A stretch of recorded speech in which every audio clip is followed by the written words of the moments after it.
Welcome back to the Athletic Conceptual Training Podcast, where we highlight elite voices in medicine, athletics, and entrepreneurship. Today's guest is an embodiment of legacy, leadership, and lifelong learning. Dr. Olly Neal is a proud graduate of Alcorn State University and Tuskegee University College of Veterinary Medicine, two historic institutions that have fueled the rise of Black excellence in medicine. Since earning his DVM in 2004, Dr. Neal has served in some of the most demanding environments in veterinary care, from emergency and shelter medicine in Las Vegas,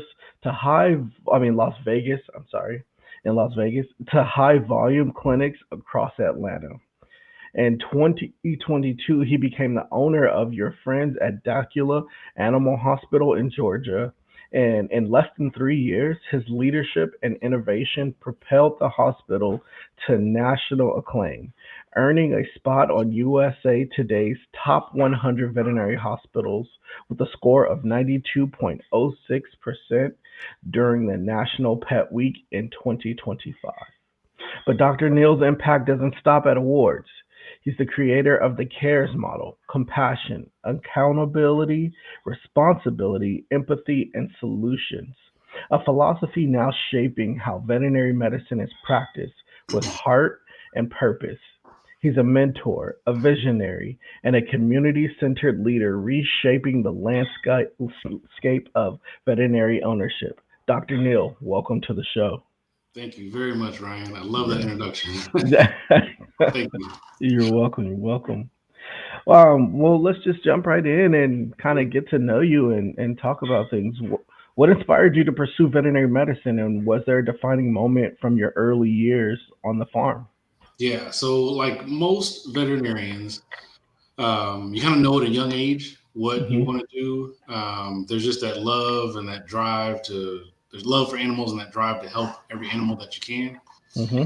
So, my grandparents had a farm in a small town in West Tennessee called Stanton, Tennessee. And Okay. we visited every summer and sometimes more than that, throughout the year. Um, and I just loved helping grandfather, my grandmother, as far as whatever they were doing with chickens, cows, dogs, Hmm. you name it, they had it, and they would let us just get hands-on experience. So they just let us get dirty. Yeah. And a lot of people thought that I was going to follow in my father's footsteps because he was in business Mm. and kind of go and work for him or kind of work like him. And I remember a conversation with one of my uncles said, "Are you going to go to work kind of be like your dad?" And I said, "No, that's not really what I want to do." And he said, "What do you want to do?" I was like, "I love animals, but I don't really know what I want to do." And that's when my dad overheard the conversation. Said, You're a pretty good student, especially when it comes to science and math. And if you can bridge that gap, your love for animals with how well you do in science and math, you may want to consider becoming a veterinarian." Uh, Mm. and after that, once I heard that and started researching, that's the only thing I ever saw myself doing. That's all I've ever wanted to do, Yeah. and couldn't wait to get there. Got it. Um, you attended Alcorn and Tuskegee. How did those HBCUs experiences shape your values and leadership and style? So, um, a little bit of background: my dad's job, we moved around about every 4 years, just Okay. based on his management role and things like that. Okay. So, I was born in Memphis, Tennessee. Moved to upstate New York, another town in upstate New York, Illinois, Maryland, Kentucky, and ended up going to college in Mississippi because, again, parents having that foreshadowing, saying, "Hey, what is it you want to do when you go to college?" And I wanted to be in an HBCU marching band. There was no way I Mm. was going to college and not be a member of HBCU marching band. So I played alto Yeah. saxophone. I was decent. I wasn't one of the better musicians, but I was decent. And I Hmm. earned a scholarship at Alcorn, and Alcorn had an animal science or an agricultural program. So Okay. where I could marry the two goals of on the track to become a veterinarian and march in an HBCU marching band. Got a Yes, full sir. ride. Only thing I had to pay for was books. So being part of that band, that fellowship, making some lifelong friendships. And Ryan, if I start mentioning names, it's not that I'm name dropping. It's just more so saying thank you to those people who helped shape P- me. please do. I have some lifelong friends from the band that we're still in touch today when we talk. weekly, if not daily. And that entire time, I was able to, follow the path of animal science, veterinary medicine, and that goal of getting to Tuskegee was still there as well. So it was like I was closer, made me hungrier, made me thirstier, but still it wasn't there yet. But I got into the HBC marching band and getting on track to become a veterinarian. So, marching band, what was your most? Do you have a memory, or do you have a favorite moment with Of being in course. the marching?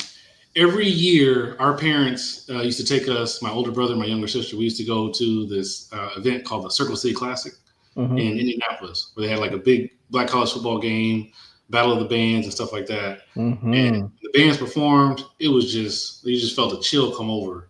Yeah. And my biggest moment was when I joined Alcorn, I was able to go to the Circle City Classic and actually perform. Oh, Yeah, we marched in the parade, and my parents were there, and then got a chance to perform as well. So that was a big moment for me because it was something I had seen growing up, and yeah. then once I was able to get there, I was able to actually be part of it, which is that was huge. That was huge for me. Yeah, I don't know. For all the people who don't know, I guess like the closest thing that for people who don't know about the marching bands and Mhm. things like that in HBCUs, if they've ever seen Drumline, Right, that right. that's a great depiction. But I got to experience it at North Carolina A&T, Oh, is that where you went to and school? no, no, no. Okay, I just my cousin went there, and I would visit there. nice. And there was a girl there. So anyway, anyway, A&T is a great school. They have a huge ag program, and they have a yeah, really good solid band. They have a really solid band too. So yeah, I'm it sure was. your experience was memorable. Well, yeah, it was. It But was. yeah. And you mentioned name dropping before. So, who were your most impactful mentors, and how did they help guide your path? So I had my band director was Mr. Samuel Griffin. He is passed not too long ago, but then the head of the ag department was a guy named Dr. Kenneth Stallings, Hmm. and from day one he kind of took me under his wing, made sure that one I was exposed, made sure two I was accepted, and made sure three that I earned whatever it is that we were going to get. Mm. Um, and he was big on the poultry side of agriculture. Okay. And first year I was writing a business plan on, it wasn't about veterinary medicine, but it was a business plan on how to run like a poultry farm or a poultry facility. Okay. Um, then he introduced me to the veterinarian there. Her name was Dr. Cassandra Vaughn, and I'm still in touch with both of them to this day. Yeah. And they encouraged me, they supported me. They always took me to Tuskegee, Hmm. made sure that I was on track doing what I was supposed to do. I remember going to Auburn had a huge ag like farm. There were Holstein cows. There was a dairy farm. There were goats. There was a poultry facility. And I remember going to milk the goats and Dr. Vaughn teasing me, kind of saying, "Hey, Ollie, hurry up! Those kids gonna need diapers. Those kids gonna need milk. Those kids gonna need this and that." And if I see her, if I call her right now, that'd be the first thing that she would say is, "Those kids got diapers. Those kids Hmm. got bottles." But she was just kind of teaching me and teasing me to be efficient and be Yeah. resourceful. Yeah. Dr. Stallings was, his favorite saying was, her phrase was, "The race is not given to the swift nor the strong, but he who endures to the end." And I Mm. adopted that as my mantra too. It's not really about being fancy and having all the shiny things. It's just more about showing up prepared, and seeing it all the way through and finishing to the end. So those two were probably my most, and Mr. Griffin being the band director, were probably my most impactful people to help guide me to get me into Tuskegee and get me through Alcorn. Yeah. After graduating, you worked at Las Vegas and Atlanta. What were some of the key challenges you faced in those early years of practice? Vegas was different. And again, the guy who recruited heavily from Tuskegee, his name was Dr. James Nave. He owned several practices in Las Vegas, and it was a good opportunity. I mean, when you got to Vegas, Vegas is a party town. Yeah. So you got to Vegas, you had to make sure that your vices were in check. You had Yep. to make sure that your discipline was on point. You had to make sure that you were willing to learn and listen so that you could learn as well. Vegas is a big town, it's moving fast, and if you're not ready for that, then it can eat you up. Mm-hmm. But I was placed in a hospital that was growing, brand new, had all the fancy equipment, but it was a culture shock.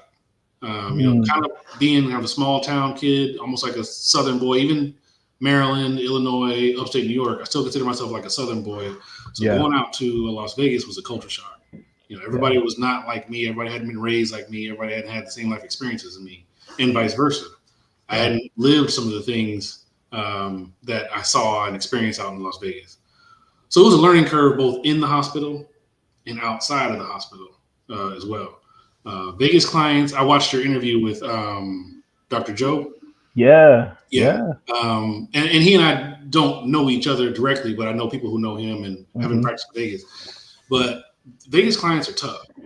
Vegas clients are tough. They're in your face. They're going to question you. They're going to challenge you. And a lot of people in Vegas, and I'm not trying to bash the city or anything, but for us coming out of high school, we're looking at going to HBCU and then going on. In Vegas, it's not really like that. It's out of high school, you go straight to work or whatever the case is. So that part was a challenge, and it was a bit of a culture shock. Yeah. There weren't many people out there that looked like me at the time. Vegas is growing constantly, and it's a transient town. Yep. But I had to learn a lot about myself and a lot about veterinary medicine, in a short amount of time. But it paid off. That hard work helped me pay off, helped me learn, and my learning curve went straight up. Yeah, that's amazing. What made you take the leap into ownership, and how did the opportunity in Dacula come about? Ownership, the opportunity had kept presenting itself. Okay. I have a buddy in Las Vegas who we talked about opening a hospital together, and I ended up staying where I was, and he ended up opening it up, and he developed those hospitals, like 5 hospitals, and has done really well for himself.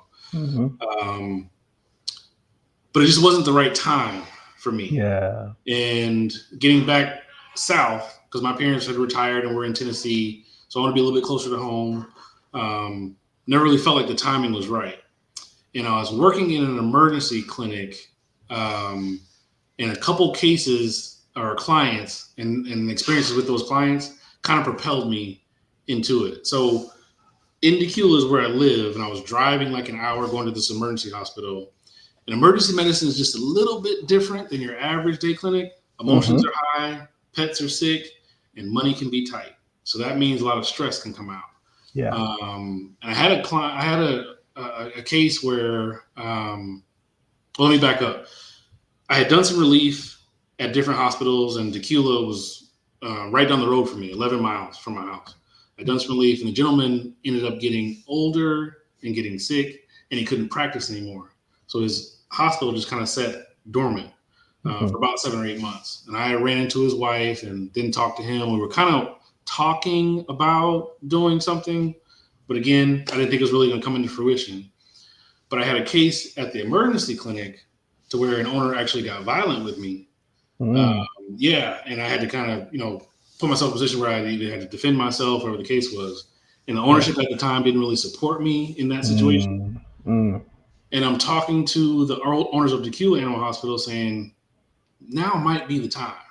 Now might be the time for me to take the leap, because I'm here and I'm not really comfortable and I'm not really supported. So maybe I'll take this leap. And it just so happened that, RIP Dr. Tim Montgomery and his wife, Leslie, she's still alive, said, let's work out a deal where you can reopen the practice. Yeah. And that's what we did in November of 2022. And we've been truly blessed. It has taken off. And, but that's what propelled me was I always wanted to do it. Never felt like the time was right. But my current situation kind of said the pot got hot where I was. It was time for me to jump out of that water into another situation. Sure. Yeah. Just want to touch on your experience a little bit, because, I just came off of an overnight shift myself. Okay. But emotions do run high in emergency medicine. And I think a big part of what I do on my role right now as a veterinary assistant is communicating with the owners and navigating expectations, feelings, emotions before the doctor gets in. Mm-hmm. I mean, that is not in my job description, but I feel like when I take the time to slow down and talk through the situation with the owners Mm-hmm. and triage not only the pet but the owners, Exactly. the outcome is better. Yep. And I agree with that 100%. Yeah. And I know we're going to get into like our foundation and cares model and all of that, but the biggest thing that I tried to preach with my staff was there's a 90-10 rule, right? 90%, 10% of life is kind of what happens. 90% is kind of how you react to it. Yeah. And at this time, this situation presented himself. He had fed his dog a bunch of chicken bones. It was like a 20 pack of chicken bones or something. And then he waited a while. And when he came in, I mean, honestly, Ryan, it was too late. Yeah. It was too late. And we had done $200 or $300 worth of free things, trying to make sure that he understood that we cared. We're trying to help. Yeah. But the outcome, the prognosis is very poor. It's probably grave. And he was very concerned about his financial situation. Couldn't really afford the office visit, let alone some of the treatment. Yeah. We put in a catheter, we gave fluids, bolus some fluids, we've given anti-nausea, whatever the case is, and the dog is slowly creeping towards becoming agonal. Yeah. And when you have that conversation with a person who's really stressed, we tried to triage, we tried to talk to him, and I think he was under the influence at that time. So there's really no way to really kind of calm him down. So he starts banging on the wall and cursing really loud. And I was like, hey, I understand that you're upset, but why don't you step outside and then vent your frustrations outside? Yeah. And he does that, and he starts banging on the glass and getting really, really aggressive and stuff like that. And bring me my dog, and I want my dog now, and things like that. And then finally, it was something where we were, okay, sign the AMA paperwork. Yep. You can take your dog home. Just know that the prognosis is very poor. Mm-hmm. And the next thing you know, it was a hak on my lab coat. Oh no. Yeah. So it's like, okay. And you know how we were raised. Yeah. You got to go after them. But I didn't. Yeah. Applying that 90-10 rule, it wasn't going to benefit me at all. Right. It wasn't benefit me at all. This is a guy who was about to lose his dog. He can't afford it. He feels guilty about it. Right. I tried to let him know that I was trying to help you, but he didn't want to understand that. And that was that situation that came about. Of course, as the young kids say, I wanted to crash out and do all those other things, but it wouldn't have been beneficial. Right. And after the dust had settled, on that long drive home, those nights or days where you drive home, you don't turn the radio on. Yep. You don't call anybody. You just both hands on the steering wheel. You're just driving home. Yeah. I was thinking to myself, like, well, there's another opportunity here. Right. There's another opportunity here. And I've always wanted to open my own hospital. It's 11 miles from home. The foundation's kind of been laid there. Why not explore this opportunity? Why not take advantage of it and kind of see what's happening? And that's how I kind of got propelled into it. It looked like the timing had just kind of lined up. It just lined up perfectly for me, and I had to take advantage of the opportunity. Hey, he'll let you know when it's time. Exactly. When you found out your hospital was ranked in the top 100 by USA Today, what did that moment mean to you? So first, one or two of my employees at the time, on a busy day, I got a couple rooms waiting, I got a couple surgeries waiting, I got phone calls I need to make and some other stuff. They came up to me individually at different times saying, hey, I heard we were nominated for the top, 100 hospitals in the United States. But there was no physical evidence or proof. They just kind of came to me as I'm running to another room. And I was like, well, I haven't heard that yet. Right. And then I don't know if you know, but, being in the Atlanta surrounding area, this can be considered kind of scam city. So I'm fully expecting, you got nominated, but call this number, pay this fee, and then you'll get your name printed. So I really I really kind of set it to the side. And then a former colleague that ER just mentioned, she sent me a text message saying, hey, congratulations, you guys were number 78 out of 300. And I was like, what? Then she sent the article. And I suddenly just kind of hit like, oh, wow, that's something to really be proud of. Really be proud of. So I just stopped, thank God, smile, read over the article. But then I started sending it to family and friends. And my dad, being one of my biggest advisors and mentors and stuff like that, he was like, congratulations. celebrate. Let's dig into it. Let's figure out what you did right so that next year you move up. Next year you can improve or you can grow and kind of build on that Yeah. mentality. So that was my reaction was, thank God. First I didn't believe it, then it was thank God, then it was let's celebrate with friends and family, and then it was all right, let's dig into it so we can try to improve.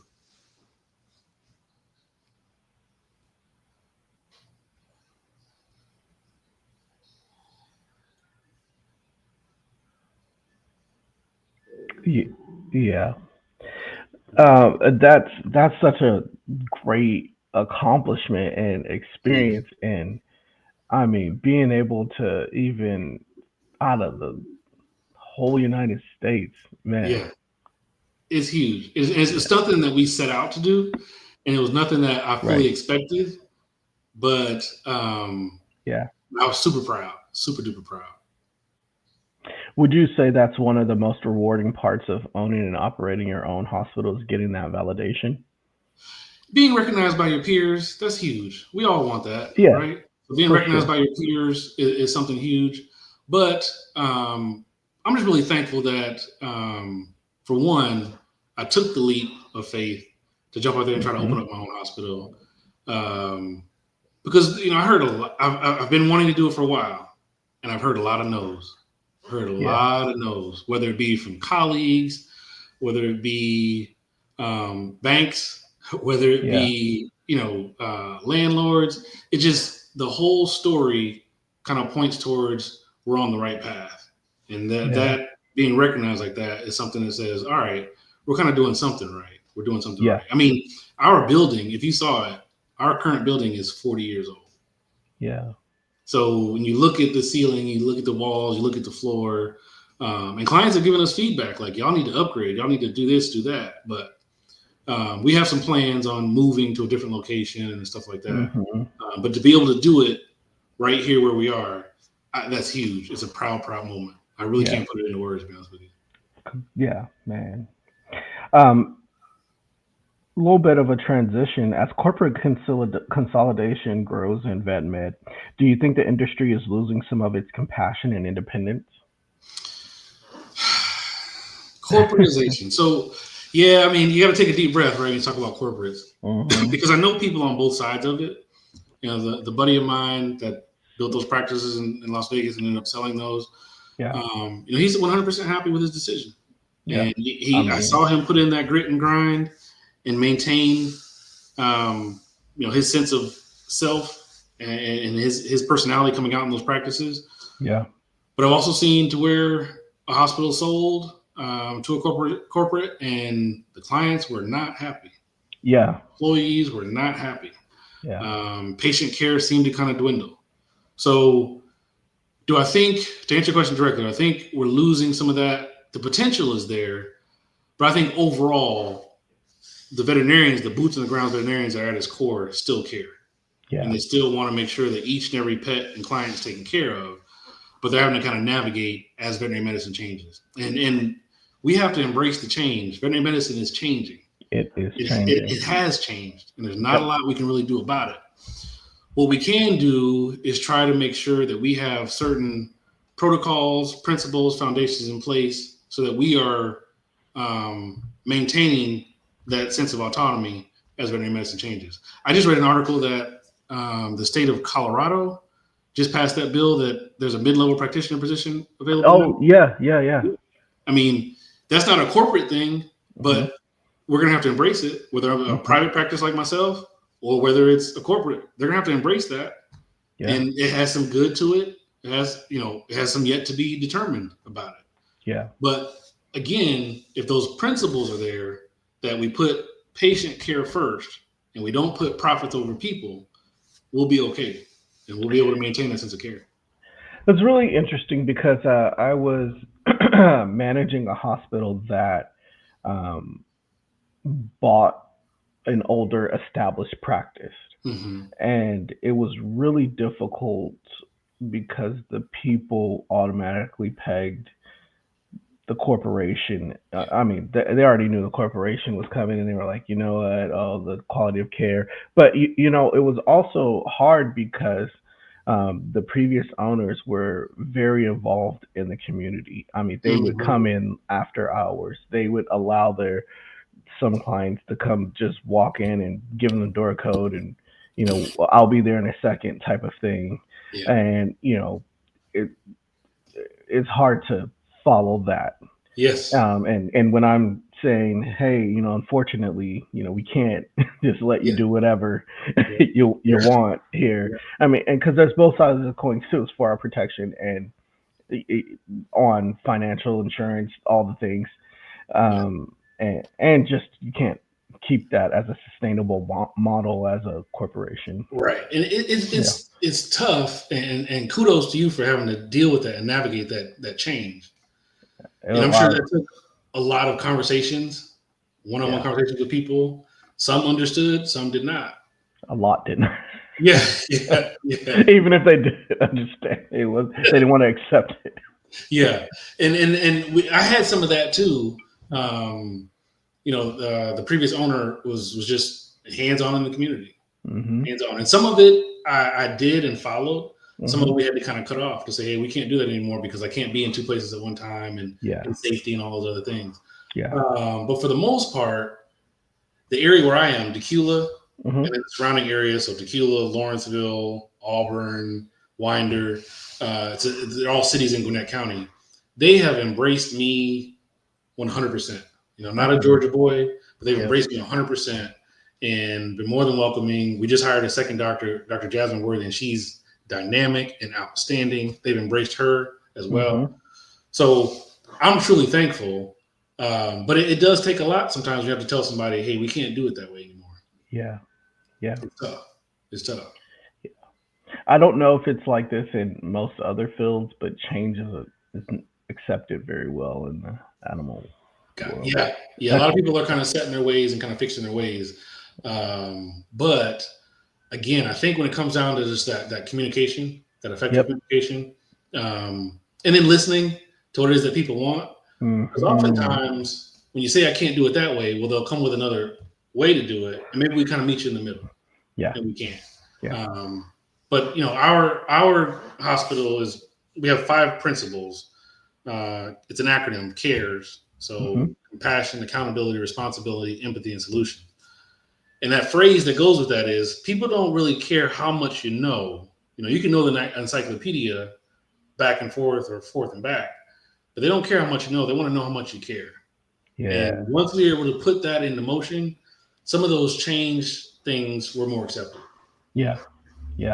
I love that. I guess we, just really transition into that. And I was going to ask you to walk through the CARES model and why those 5 principles.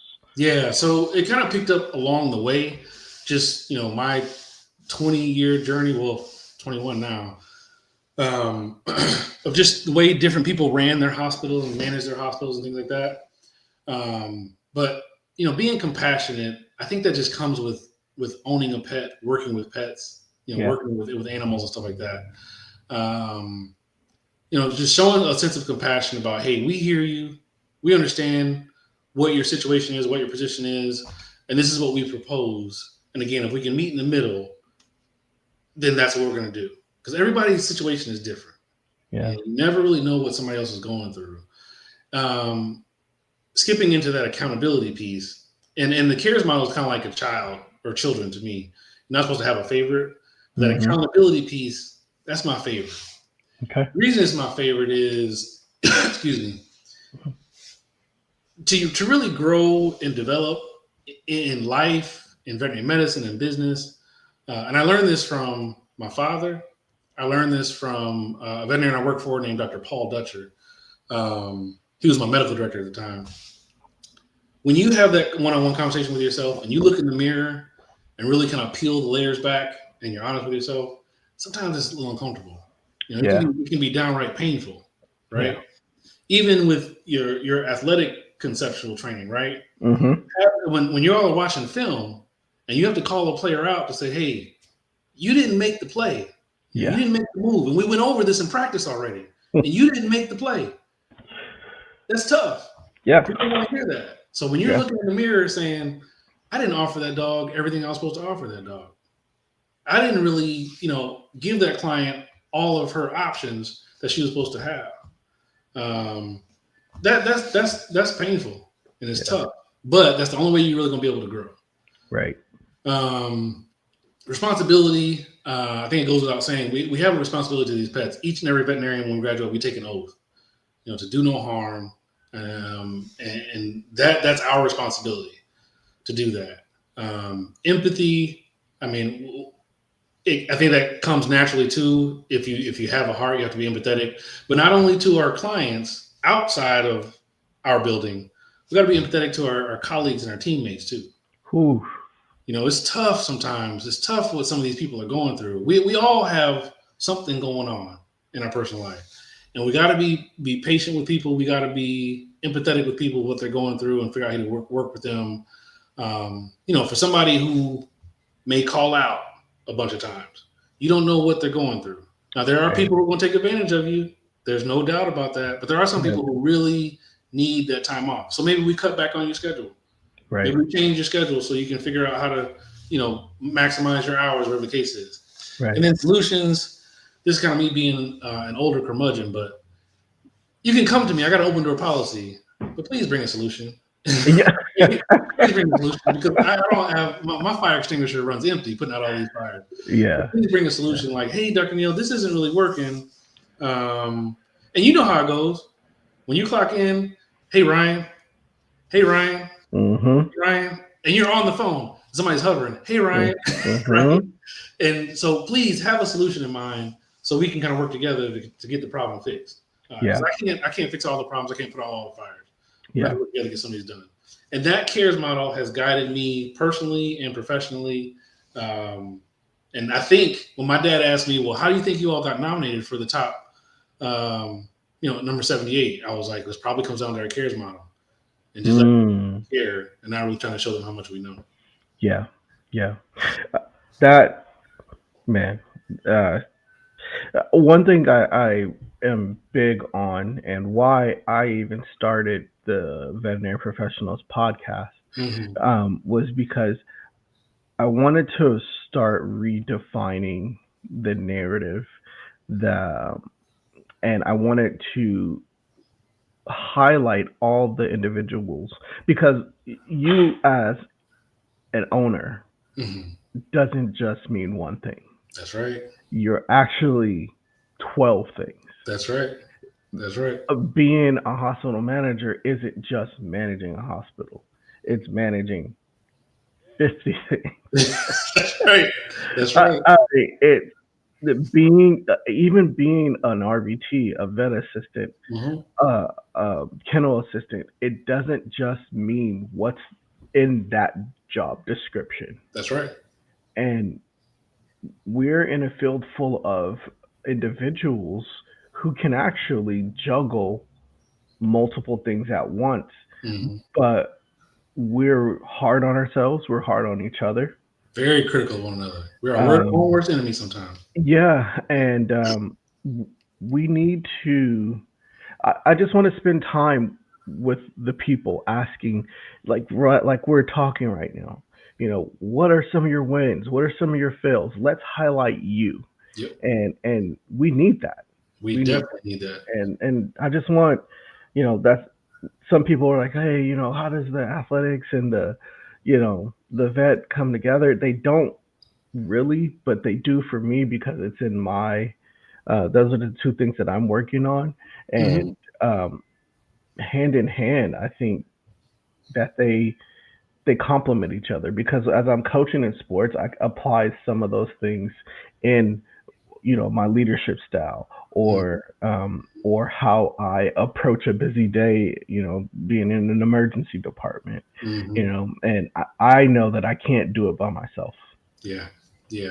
And especially being an emergency, I think, because I was thinking about it, looking at some of the stuff you've done and things like that, how does veterinary medicine and how do sports intersect? And I think that disciplinary piece of it, I think that's the intersection of where they kind of cross paths. And you have to have a set of principles to kind of coach your team and guide your team or your program. And the same thing with medicine when it comes emergency medicine is such a challenge. Yeah. Because we already talked about it. The emotions are high. Oftentimes finances are limited. Yep. You and Dr. Joe touched on it. Insurance. Yeah. Having that piece there. And all those pieces aren't always into place. Right. And you have to find some kind of solution to get that part done. And it can be a challenge, which is why having those one-on-one conversations with people just to check in, see how you're doing, how can we plan to move ahead for your development. Those things are crucial. And I'm not 100% perfect at it. This CARES model is a work in progress. Right. But it's something that we have to go back to on each and every decision that we make. We have to. Otherwise, we're going to be lost. At least you have a model and you have a plan that works. Yeah. And it's proven at this point. Thank you. Yeah. Do you have plans to expand or mentor new grads from Tuskegee or Alcorn as part of your future vision? Of course. Just had an interview with, it's actually a friend of a friend, somebody that I went to Alcorn with, and one of her relatives has graduated from Alcorn and did really well and gone on to veterinary school. And now she's practicing, kind of following that same path that I took. Mm-hmm. And we had a conversation. Timing's not right now, but we're going to stay in touch. We're definitely going to stay in touch. I would love to be able to go back to Tuskegee and recruit. I'd love to be able to go back to Alcorn and talk to some people, let them know. Because what's important is, I forgot what it's called, representation. Mm-hmm. Going back and letting somebody see that, hey, this guy sat in the same chair that I sat in, walked around the same path that I walked, ate at the same cafeteria that I ate, and he's done it.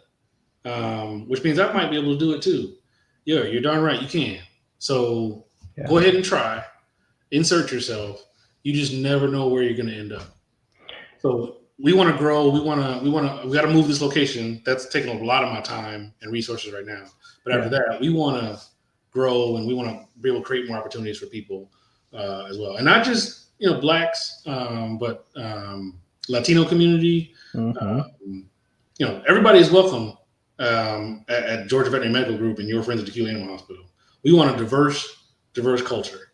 Yeah. And we want an open-minded culture because a lot of people care about pets. A lot of people want to help people. Yeah. I think the biggest thing to add on to representation, I would say it's exposure. Yes. And because a lot of people don't have that exposure.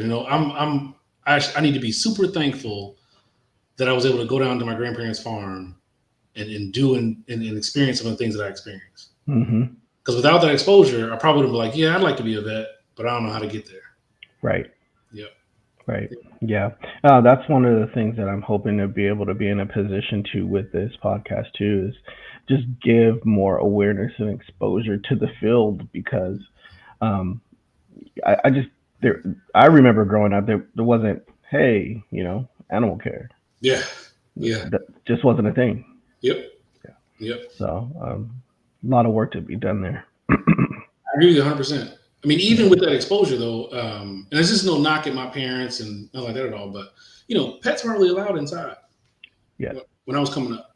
Yeah. The vet bill, that was a stressful, when you go to the vet, that was a stressful conversation because, those finances aren't really always, especially income isn't always there when it comes to like dogs and cats. My parents growing up in segregated South and kind of a rural situation, those animals had a purpose. Yep. They weren't just pets. Right.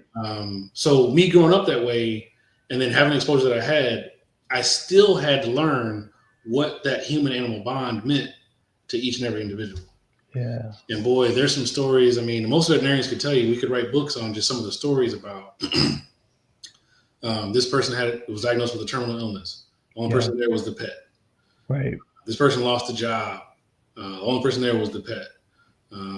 This person was having some very bad mental health issues. I know of a person who was borderline, suicidal. And she said her dog saved her life.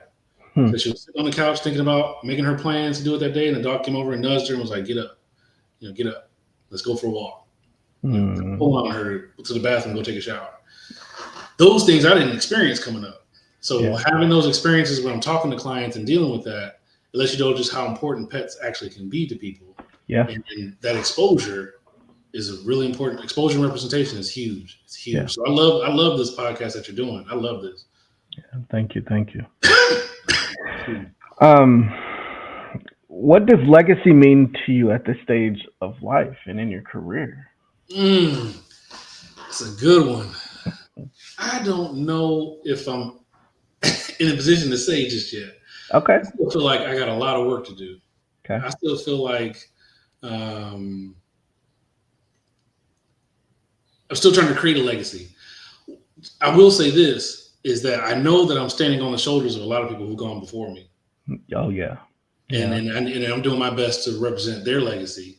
Yeah. You know, all those professors at Tuskegee that paved the way for us to be able to do what we need to do. So trying to maintain that legacy is important to me. Not doing anything to embarrass Tuskegee or embarrass Alcorn or embarrass my family. Yeah. You know, those things are very important to me. But as far as my own legacy is concerned, I don't think I'm in the position to really say yet. I got a lot of work to do. I hope we can circle back in 5 years where ACT's got, oh yeah. huge following, and I see you when I dap you up like, hey man, you remember me? It's like, that's the goal. But right now, I don't know if I can comment on mine. But I know the people who've gone before me, again, Dr. Tim Montgomery giving me this opportunity, and some of the other old school vets who kind of taught me along the way. I truly, truly appreciate them and everything they've done. Yeah. Huge. If you could go back and give advice to yourself as a first-year vet student, what would you say? I would say first-year vet student, I would say appreciate the opportunity that you have and appreciate your resources. Going along in this thing from Tuskegee and then practicing and stuff like that, our number one resource is going to be our time.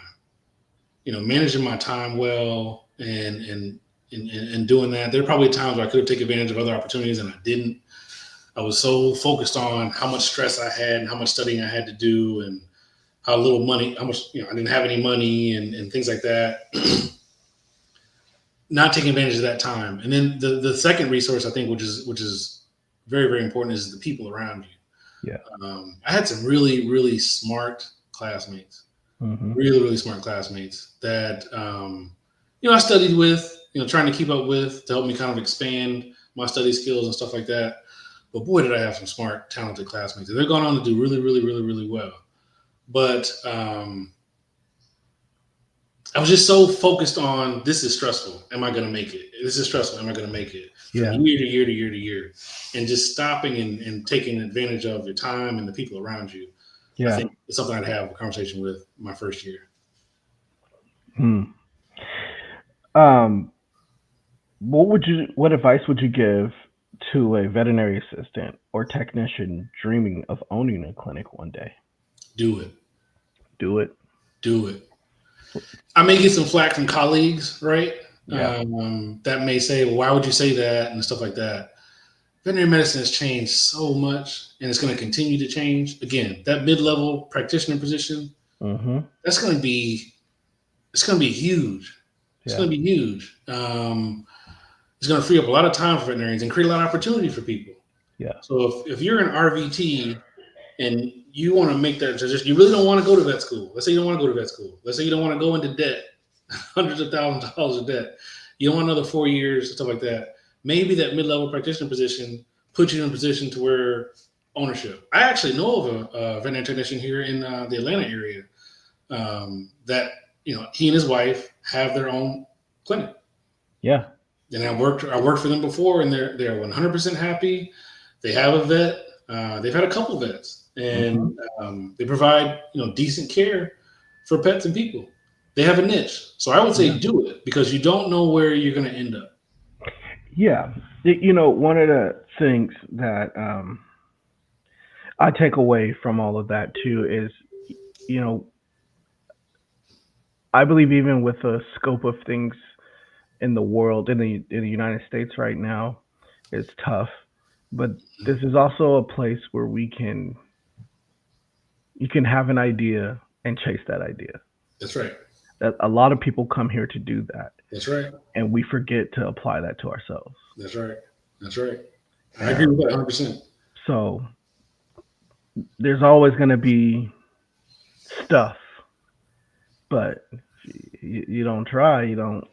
You'll never know. Right. You always sit there and second guess what happened. So Right. If a technician was to ask me that, RBT was to ask me that, I would say do it. Right. You create an opportunity. You may create another space. Yeah. There's the opportunities are endless. Right. But as long as the end goal is we're providing more quality care for more pets, right, then it's a win. Yeah. And it's also amazing how much care is still needed with all the care that is out there, and how much education that is needed. And that's right. There's room. That's right. There's a lot of room for growth. Yeah. And you just never know what that would look like, honestly. So I would say if somebody asked me, do it. Yeah. Final question. Of all of your experiences, from ER medicine to clinic ownership, what moment are you most proud of? This hospital, without a doubt, this hospital. Because I was always kind of living in that kind of fear. Am I ready? Mm-hmm. Imposter syndrome. Mm-hmm. Am I qualified? Mm-hmm.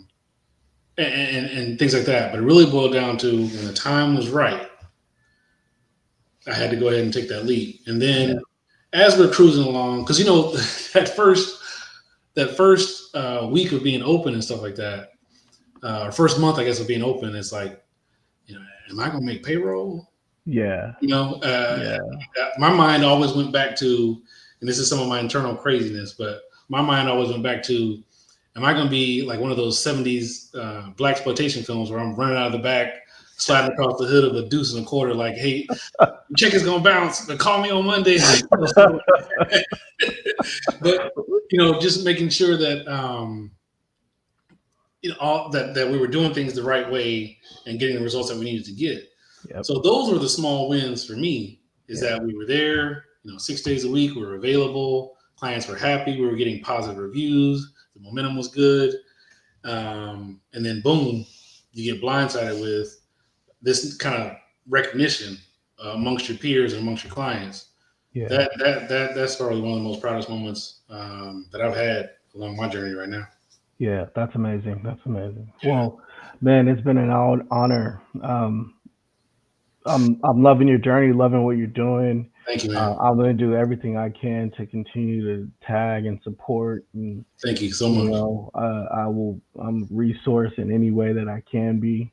Thank you. Hopefully we'll get a chance to meet one day soon. But hopefully, I guess it has to be at a marching band, huh? Probably one of those events. I got to work on my crumpet and come out there. Right. But yeah, man, I appreciate it. I appreciate the invite, and anything I can do to support you as well, let me know, and hopefully we can do it again. Yeah, sure. Yeah.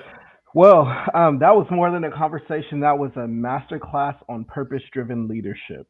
Dr. Neal's journey from a childhood on Tennessee's farm to emergency rooms in Las Vegas and now leading a nationally ranked veterinary hospital shows what's possible when purpose meets perseverance. His CARES model doesn't just improve animal care, it transforms lives, builds stronger teams, and it sets a new standard for culturally conscious leadership in veterinary field.